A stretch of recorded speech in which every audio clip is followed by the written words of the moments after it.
है कि वाक्य केवल शब्दों से ही नहीं बनता, बल्कि कई बार कुछ शब्द मिलकर एक समूह बनाते हैं। चलिए, बहुत आसान भाषा भी तो ये रही एक डेफिनेशन की बात, लेकिन मैं आपको बहुत ही आसान तरीके से स्टार्ट करती हूँ समझाना। देखिए बच्चों, बहुत ही नॉर्मल सी बात है। अगर हमें पदबंध पढ़ना है तो हमारा टॉपिक आज का क्या है? पदबंध है। ठीक है, तो पदबंध अगर पढ़ना है तो सबसे पहले मैं आपको एक मिनट दिखा देती हूँ पदबंध। पेन सेलेक्ट कर लेते हैं। ठीक है, अब यहां पर अगर मैं यहां लिखती हूं आपका पदबंध, हमारा आज का टॉपिक है पदबंध। राइटिंग में मजा आइए, क्योंकि पेन टैबलेट में जो ये पेन है ना, थोड़ा सा ऐसे हिलता रहता है। ठीक है, तो पदबंध सबसे पहले हमें समझना होगा कि पद क्या होता है, उसके बाद हम बंधने की बात करेंगे। तो सबसे पहले पद पर आ जाते हैं। देखिए बेटे, व्याकरण में स्टार्टिंग से स्टार्ट करते हैं।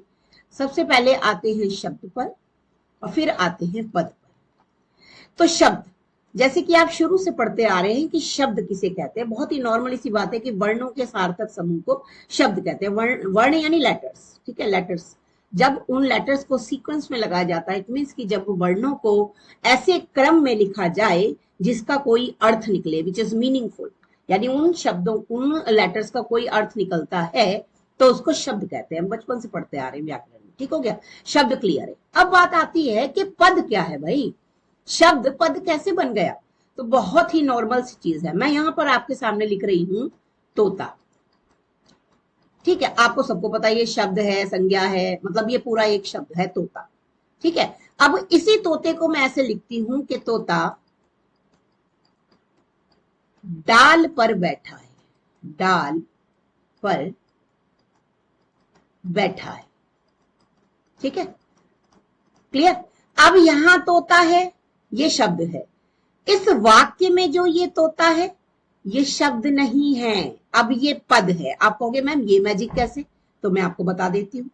तो कोई भी शब्द जब स्वतंत्र होता है, बिना किसी वाक्य में प्रयोग किए हुए, जब हम उसे अकेला लिखते हैं, ठीक है, तो वो शब्द कहलाता है, क्योंकि वो स्वतंत्र है। ये तोता किसी भी चीज में यूज किया जा सकता है। तोता उड़ रहा है, तोता डाल पर बैठा है, तोता हरी मिर्च खा रहा है, कुछ भी कर सकता है तोता, क्योंकि वो आजाद है।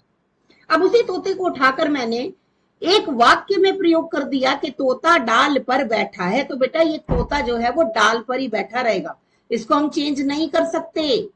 ये बैठा है क्रिया में जकड़ गया, ठीक है, कार्य में जकड़ गया, कर्म में जकड़ गया, यानी सब कुछ व्याकरण की ने इसको चारों तरफ से घेर लिया है। तो जब कोई भी शब्द व्याकरण के नियमों में बंध जाता है, चारों तरफ से व्याकरण में जब उसको घेर लिया जाता है, तो वो शब्द नहीं कहलाता, वो पद कहलाता है। क्लियर।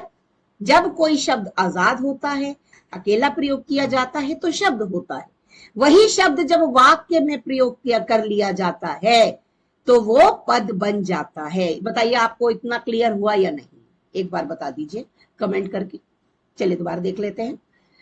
शब्द वर्णों का सार्थक समूह शब्द कहलाता है।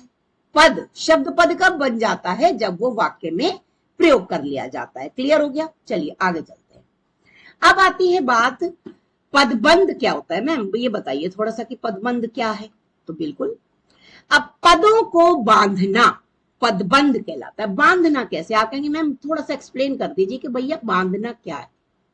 ठीक है, अब आती है बारी उदाहरण।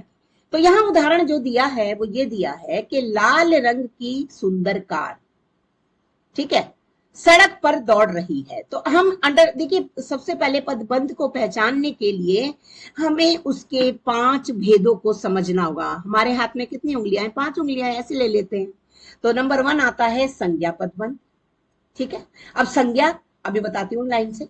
सर्वनाम पदबंध, विशेषण पदबंध, क्रिया पदबंध और क्रिया विशेषण पदबंध। बारी आती है संज्ञा। तो संज्ञा आपको अच्छी तरह से पता है क्या है। ठीक है, किसी दुनिया में इतनी सारी चीजें हैं, सभी चीजों को हम उसके नाम से पुकारते हैं, नाम से पहचानते हैं। तो जो वो नाम है उनका, जिससे हम उनकी पहचान करते हैं, वो संज्ञा कहलाती है। देखिए यहां पर ना, पहचान करने के लिए आपको इसके भेदों की आवश्यकता नहीं है कि भैया ये व्यक्तिवाचक हैं, ये जातिवाचक हैं, ये भाववाचक है। नहीं नहीं नहीं, कुछ नहीं याद करना है। बस याद रखना है कि संज्ञा वो आपको वाक्य में किसी भी रूप में मिल जाएगी। वो या तो आपको व्यक्तिवाचक में मिल जाएगी, या वो आपको जातिवाचक में मिल जाएगी या भाववाचक में, मतलब संज्ञा होनी चाहिए, पहचान कर लिया। ठीक है, नेक्स्ट आता है सर्वनाम। तो बहुत ही नॉर्मल सी चीज है कि सर्वनाम क्या होता है, जो संज्ञा वाले शब्द होते हैं ना, वो संज्ञा के स्थान पर हम उसे सर्वनाम का प्रयोग कर लेते हैं। जैसे मैं, तुम, वह, इसे, उसे, कुछ भी नाम न लेकर हम उसे ऐसे संबोधित करते हैं, तो वो सर्वनाम होते हैं। अब आती है बारी विशेषण पदबंध। तो विशेषण क्या होता है? विशेषण हम पहले से पढ़ते आ रहे हैं व्याकरण में। विशेषण होता है संज्ञा या सर्वनाम की विशेषता बताने वाले शब्द। ठीक है, क्या कहलाते हैं? विशेषण कहलाते हैं। और विशेषण पदबंध कैसे होंगे, मैं आगे एग्जाम्पल के थ्रू आपको समझाऊंगी। अब आती है बारी क्रिया। तो क्रिया क्या होता है? कार्य का करना पता चले। जे कार्य हो रहा है, किससे पता चलेगा? भाई सड़क पर दौड़ रही है, लाल रंग की सुंदर कार सड़क पर दौड़ रही है। कार जो है वो काम कर रही है, किसका? दौड़ने का, तो दौड़ रही है। ये है क्रिया। अब आती है क्रिया विशेषण। तो जैसे कि हमने विशेषण पढ़ा था कि वो संज्ञा या सर्वनाम की विशेषता बता रहा है, तब तो वो विशेषण है। और वहीं अगर वो क्रिया की विशेषता बता रहा है तो वो क्या कहलाएगा?